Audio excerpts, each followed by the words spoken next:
चलिए देखिए page number 139 में लिखा है कि एक प्लेट है, एक प्लेट यहाँ है, यहाँ पर पोटेंशियल V1 है और यहाँ पोटेंशियल V2।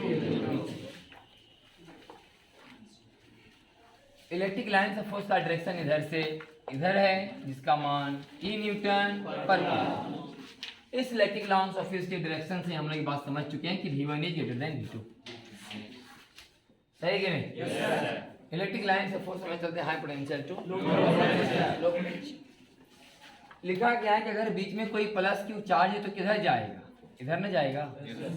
वो तो पता है पहले से कि plus charge particle electric line से फोर्स के सेम डायरेक्शन में और minus charge particle electric line से फोर्स के अपोजिट डायरेक्शन में जाते हैं। तो यहाँ पर अगर एनर्जी निकाला जाए, क्या निकाला जाए? तो एनर्जी बराबर होगा चार्ज इनटू पोटेंशियल और यहाँ एनर्जी बराबर चार्ज इनटू पोटेंशियल। यहाँ एनर्जी निकाला जाए तो माइनस चार्ज इनटू पोटेंशियल और यहाँ एनर्जी निकाला जाए तो minus charge into potential. V1 बड़ा है तो Q V1 बड़ा होगा। इसका मतलब है कि चार्ज हमेशा हायर पोटेंशियल से लोअर पोटेंशियल बोलो या हायर एनर्जी से तरफ जा रहे हैं। अब यहाँ देख ले माइनस Q V1 और माइनस Q V2, तो अब कौन हो गया? ये लोअर हो गया। नहीं क्या हो गया इस बार? हायर। नहीं V1 ज्यादा है तो माइनस Q V1 का मान कम होगा और माइनस Q V2 का मान इससे थोड़ा कम निगेटिव है और ये ज्यादा निगेटिव। ये हो गया लोअर एनर्जी लेवल और ये सही कि नहीं? ई वाला हुआ हाई और ई वाला हो गया तो फिर से आ रहा हाई से लो की तरफ। वैसे बात समझाया गया है कि charge always move from higher potential to lower potential. सही है या गलत? क्या लिखा भाई? गलत, क्योंकि दोनों अलग अलग आए कि इसमें क्या हो गया? ये माइनस Q V2 का मान क्या है? लो आया ना, ज्यादा आया हाई, तो गड़बड़ कम हो गया इसमें। माइनस Q V2 और इधर माइनस Q V1, तो कौन बड़ा हुआ इसमें? U2। U2 बड़ा हुआ किससे? तो U2 बड़ा हो गया U1, ठीक। U2 बड़ा हो गया एकरा में U1 बड़ा है U1 बड़ा है U2 से, सही कि नहीं? तो दोनों में पता चल रहा है कि चार्ज हमेशा जाते हैं हाई एनर्जी लेवल से हाई एनर्जी लेवल से, लेकिन एनर्जी नहीं लिखा है पोटेंशियल। ये बात सही कि चार्ज हमेशा जाते हैं हाई एनर्जी से, लेकिन हाई पोटेंशियल से लो पोटेंशियल ये बात सही नहीं। पोटेंशियल तो हमेशा V1 ही बड़ा है ना। पोटेंशियल हमेशा कौन बड़ा है? V1। V2 क्या है? छोटा। तो प्लस चार्ज जाते हैं हाई पोटेंशियल से, माइनस चार्ज जा रहे हैं लो पोटेंशियल से हाई पोटेंशियल।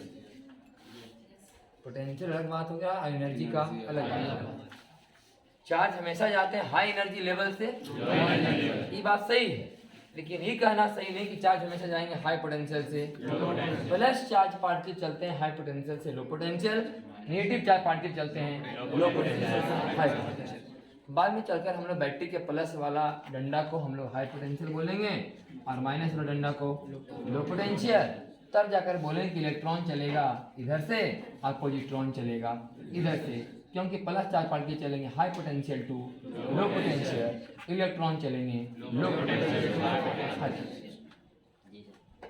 सही है नहीं? करंट पढ़ाएंगे और हम इलेक्ट्रॉन को नेगेटिव मान के पढ़ाएंगे तो पढ़ाएंगे कि लो से हाई जा रहा है इलेक्ट्रॉन, और अगर इलेक्ट्रॉन के जगह पॉजिट्रॉन मान के पढ़ाएंगे तो पढ़ाएंगे कि हाई से लो जा रहा है पोटेंशियल। लेकिन एनर्जी देखा जाए तो हाई एनर्जी से लो एनर्जी नहीं जा रहा है। Point clear? तो ये लिखा हुआ है कि charge always moves from higher potential to lower potential. ये क्या है? गलत, क्योंकि ऑलवेज लगा हुआ है। क्या लगा हुआ है? ऑलवेज है कि नहीं? में भी हो सकते हैं, जा भी सकते हैं और नहीं, ये डिपेंड करता है चार्ज के नेचर पर। अगला पॉइंट है कि electric lines of force always moves from higher potential to, ये परमानेंट से, सही है ना? आगे charge always moves from higher energy bond to lower energy. ये भी बात क्या है? सही। चार्ज हमेशा हाई एनर्जी लेवल से कहाँ जाते हैं? लोअर एनर्जी लेवल की ओर। और इलेक्ट्रिक लाइन से फोर्स भी हमेशा हाई पोटेंशियल से, लेकिन चार्ज ऑलवेज हाई पोटेंशियल से लो पोटेंशियल नहीं जाते हैं। पॉजिटिव चार्ज हाई पोटेंशियल से हो जाते हैं, नेगेटिव चार्ज लो पोटेंशियल से हाई। इसे कुछ कुछ ऑब्जेक्टिव सवाल जैसा है, ठीक। एसर्शन रीजन आता है इस जंगा सवाल में।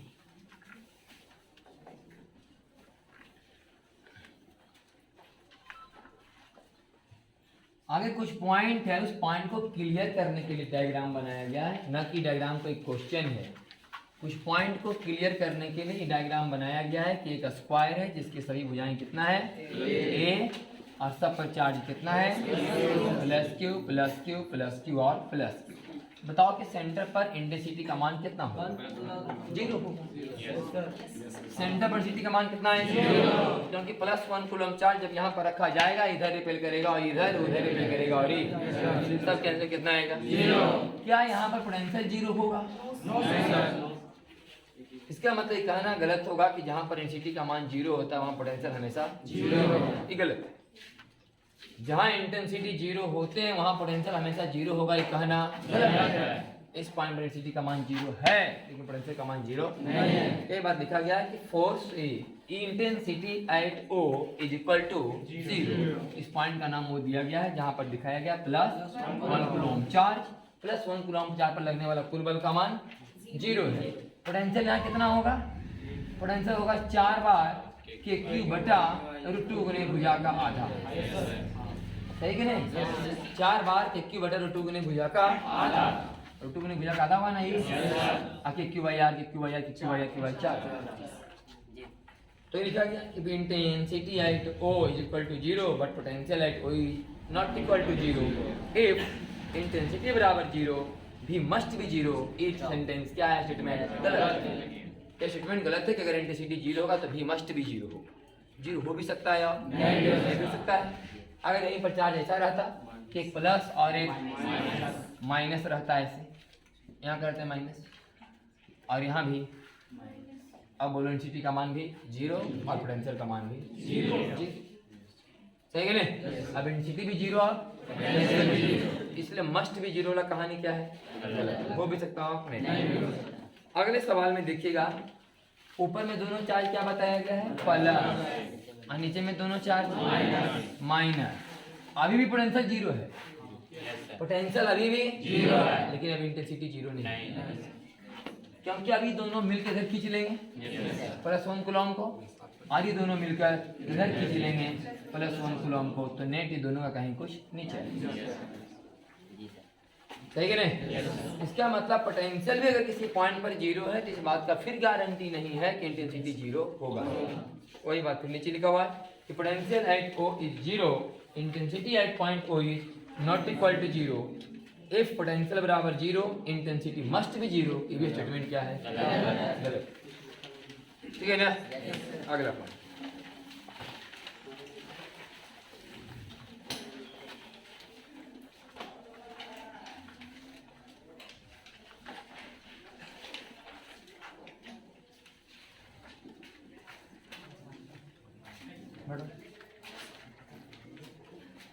सवाल है कि एक डिस्क है। क्या है?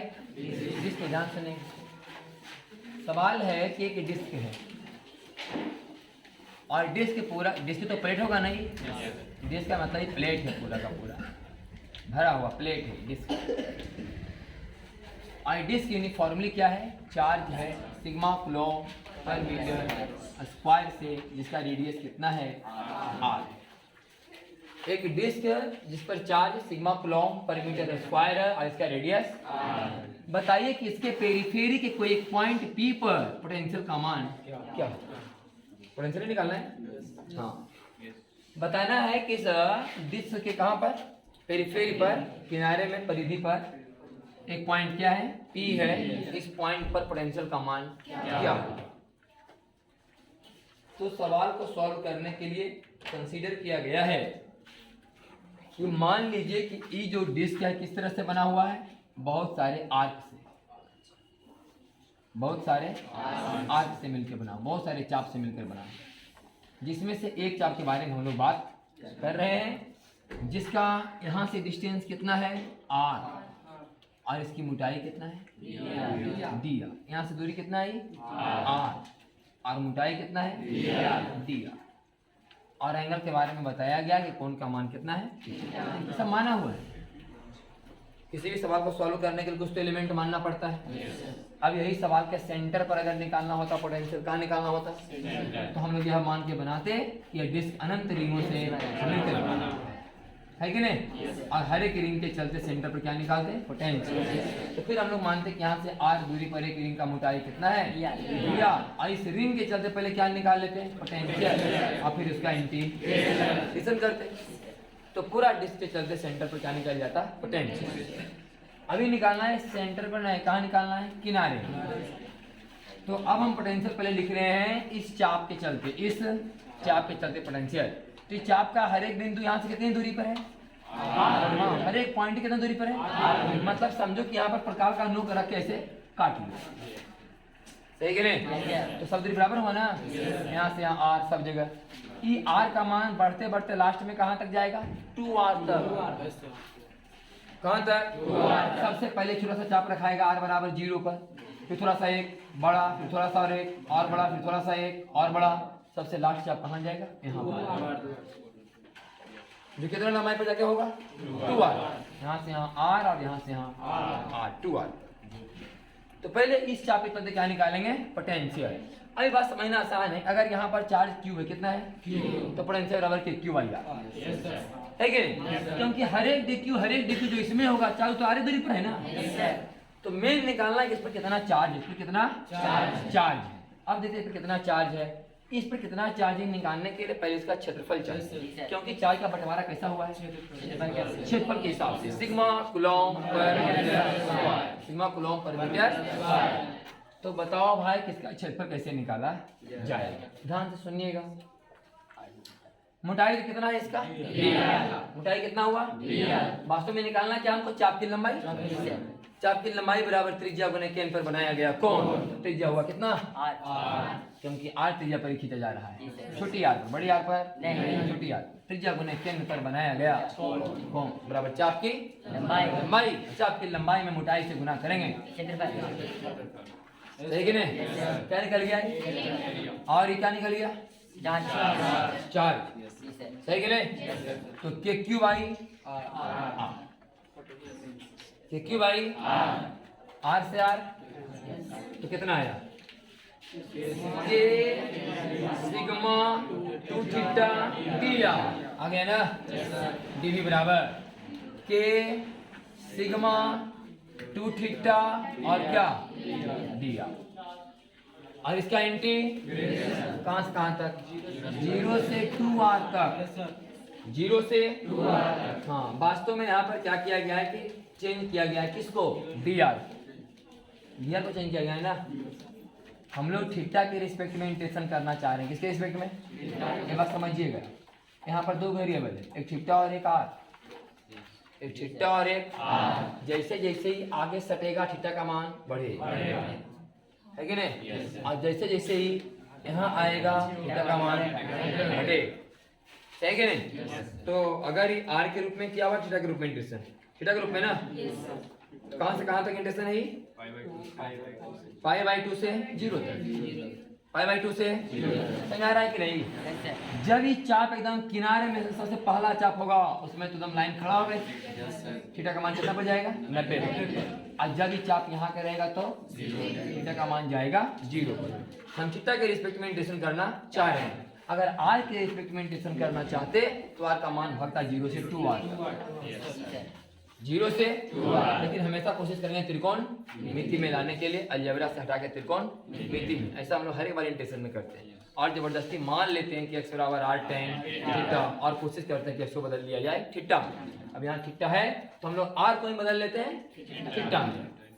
तो r बराबर, r को बदलना है किसमें, अब थीटा में, क्योंकि थीटा के रिलेटेड में करेंगे इंटीग्रेशन क्या होना चाहिए, d थीटा, आया है यार dr, समझा कि नहीं। तो dr को बदलो किसमें, थीटा में। ध्यान से सुनिएगा, इसमें समझाया गया हम लोग को कि पूरा ही दूरी कितना है, 2r नहीं, पूरा दूरी कितना है, 2r। आई कौन कितना है, आई कितना हुआ, r। तो देखो ट्रायंगल बना के समझाया गया होगा बगल में, है समझाया हुआ कि ई वाला दूरी हो गया कितना 2r, आई कोण कितना हुआ थीटा, आई दूरी कितना है और ऐसे। और तुमको पता है ना कि अर्धवृत्त के कोण समकोण होते हैं, है कि नहीं? अर्धवृत्त के बीच में कहीं भी कैसे मिला दो तो कोण कितना बनेगा समकोण। हम खाली इसके बारे में नहीं बात कर रहे हैं। अगर ऐसे अगर ये चाप यहाँ भी होता, अगर ये चाप यहाँ भी होता तो ये भी कोण कितना होता, सही कि नहीं? तो पता है कि अर्धवृत्त से कहीं पर ऐसे मिला दो तो कोण कितना बनेंगे 90 डिग्री ही बनेंगे। तो ई वाला हो गया 2r, 90 के सामने वाला हो गया हाइपोटेनस, आई हो गया थीटा, ये हो गया r बराबर 2r cos थीटा, r बराबर 2r cos थीटा। तो dr बराबर 2r minus sine theta d theta, सही कि नहीं? तो डी बराबर कितना हो गया के सिग्मा 2 थीटा और डी आर बराबर minus 2r sine theta D theta, सही ना? कौन कौन बाहर आएगा? माइनस के sigma 4r theta sine theta, सही कि नहीं? आगे ना theta sine theta into D theta, ये आ गया डी भी बराबर। तो भी बराबर इसका इंटी पाई बाई लेकर के पलट। तो थीटा साइन थीटा डीटा का इंटीग्रेशन क्या हुआ, ये आपको थोड़ा इंटीग्रेशन का फॉर्मूला आपको ध्यान से सुनना होगा। या मतलब हम कहीं पढ़ाते रहते बेसिक में नहीं है। यू इंटू वी का इंटीग्रेशन का फॉर्मूला है, आप पहला पेज में देखिए तो वहाँ पर हिंट किया होगा, उसी में देखें 239 में 141 में है लिखा यू इंटू वी का इंटीग्रेशन का formula, you into integration of V minus integration differentiation of U into integration of V, है लिखा ना फॉर्मूला। जब इंटीग्रेशन पढ़ेगा तो फॉर्मूला आपको लिखवाया जाएगा। यू इंटू वी का इंटीग्रेशन का फॉर्मूला होता है यू इंटू वी का, यहाँ यू कौन हो गया, एगो थीटा हो जाएगा यू और साइन हो जाएगा वी। यू इंटू वी का डिफरेंशिएशन का फॉर्मूला बहुत ही आसान होता है, डिफरेंशिएशन वाला U into differentiation of V plus V into differentiation of U. उसी तरह से यू इंटू वी का इंटीग्रेशन का फॉर्मूला होता है। तो के सिग्मा 4 आप तो बाहर जाएगा, ऊपर लिखते हैं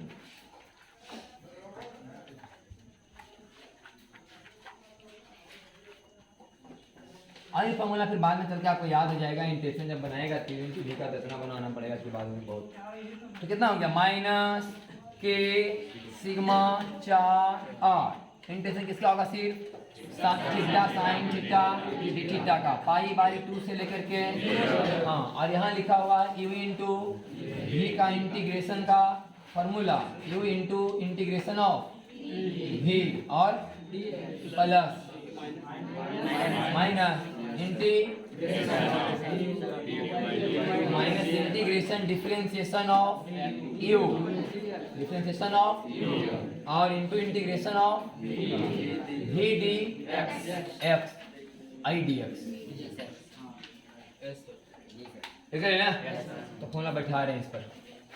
तो माइनस के सिग्मा 4r तो बाहर आ गया, इसको तोड़ो यू के जगह थीटा और इंटू इंटीग्रेशन किसका sine integration minus cos theta minus differentiation किसका किसका थीटा का डिफरेंशिएशन 1 इसका का differentiation with respect to theta 1 और यहाँ पर इंटी और इंटू भी का इंटी मैंने साइन इंटीग्रेशन तो माइनस इंटू का इंटीग्रेशन, ठीक है ना?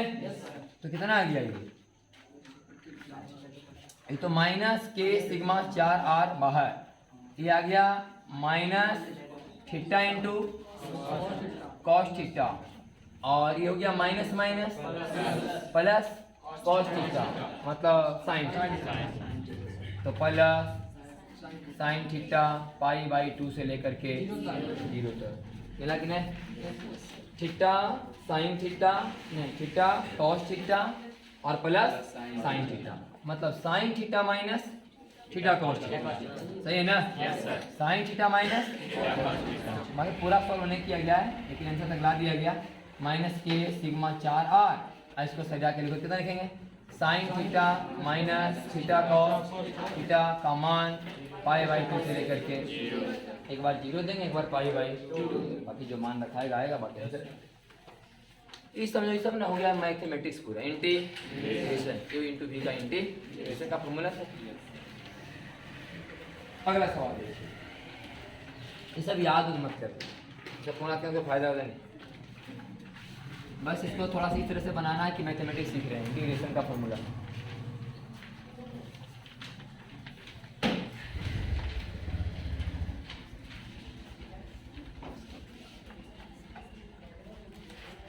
अगला फॉर्मूला लिखा गया है आपको कि इंटेंसिटी बराबर होता है ना माइनस dv/dr। अगर Ex से लिखेंगे तो dv/Ey, Ey तो dv बटा Ez तो dv/dz, ऐसे सिर्फ P लिखेंगे तो dv/dr, dv/dr। इसी को क्या बोलते हैं हम लोग? स्लोप। किसके बीच का? पोटेंशियल एंड डिस्प्लेसमेंट के बीच का में एक माइनस साइन और लगा दिया जाए तो किसका आंसर आएगा? इंटेंसिटी। ये आप पढ़ेंगे एसएचएम में, एसएचएम में पढ़े थे ना, साउंड में कि बताओ कि कौन पार्टिकल ऊपर जाने को तैयार है, कौन पार्टिकल नीचे नहीं।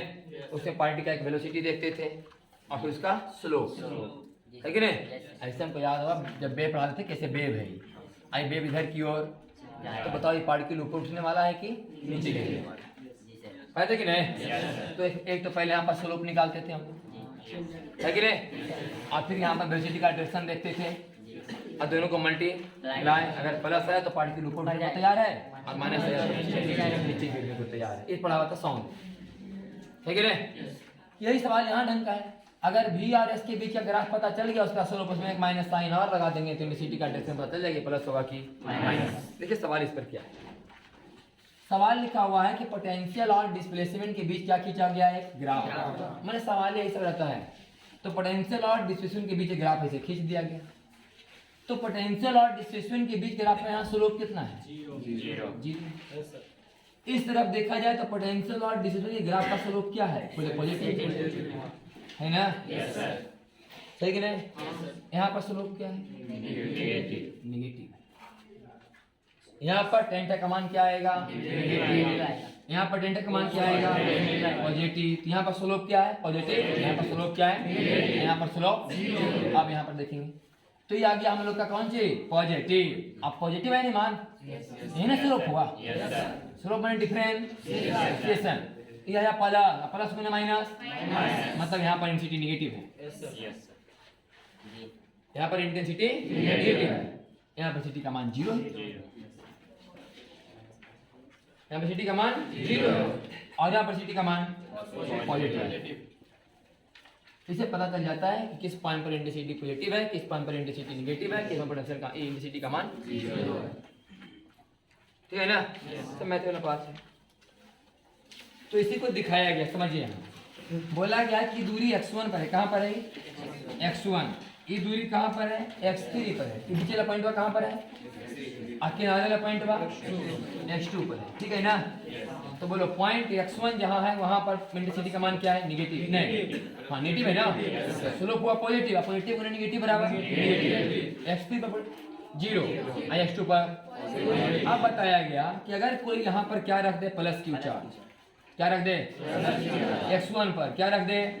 Plus Q charge. x3 पर क्या रख दे? Plus Q charge. और यहाँ क्या रख दे? Minus Q charge. तो बताओ कि किधर किधर फोर्स का डायरेक्शन है? सही कि नहीं? तो ये बताया गया, इधर फोर्स का डायरेक्शन किधर बताया गया? इधर ना, इधर बताया कि नहीं?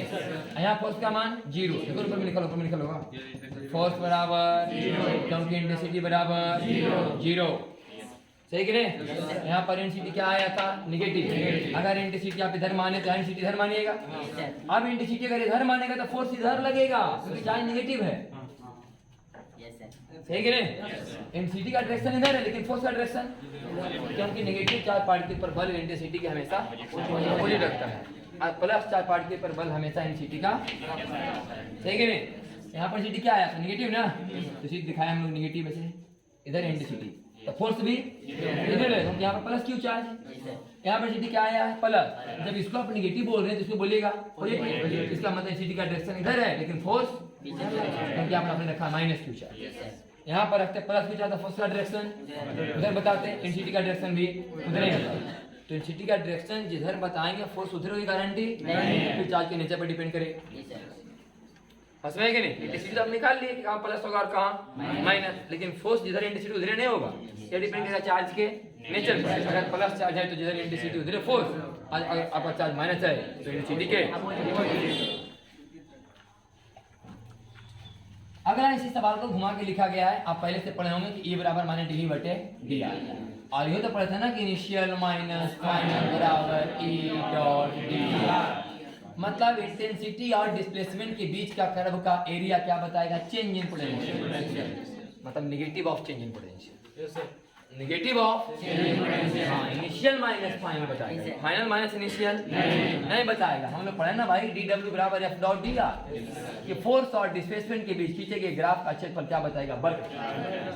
फोर्स और डिस्प्लेसमेंट के बीच खींचे गए ग्राफ का क्षेत्रफल क्या बताएगा? इसी तरीका से फोर्स के बदले बोलेंगे इंटेंस। अच्छा एक बात और, अगर डी डब्ल्यू क्या लिखा है? डी यू माइनस, मतलब फोर्स और डिस्प्लेसमेंट के बीच खींचे गए ग्राफ का जो एरिया आएगा वो क्या बताएगा? माइनस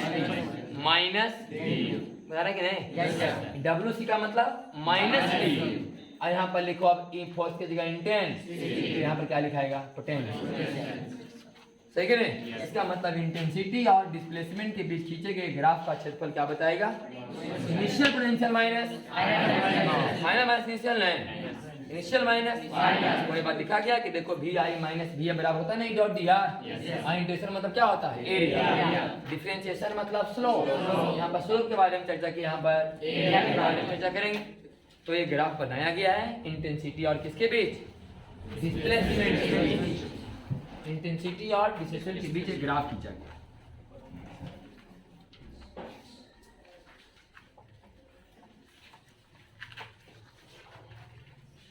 ग्राफ है इंटेंसिटी और डिस्प्लेसमेंट, इधर डिस्प्लेसमेंट और इधर इंटेंसिटी। ग्राफ ऐसे है ना, यहाँ पर कितना है? 4 मीटर, यहाँ पर यहाँ इंटेंसिटी का मान 10 न्यूटन। तो लिखा कि भी इनिशियल माइनस भी फाइनल का मान बताइए, और सवाल बगल में लिखा गया है यदि potential at 0,2 find potential at 0,2 यदि पोटेंशियल एट 0,0 इज 10 बिल्कुल। अगर 0,0 पोटेंशियल कितना हो? 10 वोल्ट। तो बताओ कि 0,2 पर पोटेंशियल का मान, हमको पता है कि इनिशियल माइनस फाइनल बराबर इसका एरिया, तो एरिया कितना होगा? हाफ गुने समानांतर भुजाओं का योग गुने भुजा कितना हो 4, और कितना हो 8, 8 4 हाफ गुने समानांतर भुजाओं का योग गुने 2 5 12 5, तो भी इनिशियल माइनस भी फाइनल बराबर कितना? 7। सही है ना? तो इनिशियल पॉइंट पर कितना दे रहे आंसर? 0,0 पर 10, 0,0 क्या मान लो? इनिशियल, और 0,2 को तो 10 माइनस पोटेंशियल 0,2 पर बराबर, तो निकाला गया 0,2 पर 60 इधर आ जाएगा, तो 10 माइनस 60 ऐसा आ जाएगा उधर, तो प्लस तो माइनस 50। सही है नहीं? तो छोटा क्वेश्चन है ग्राफ के सहारे आप हो गया खत्म। ठीक है, इतने होगा। कल पढ़ा होगा इलेक्ट्रिक डाई।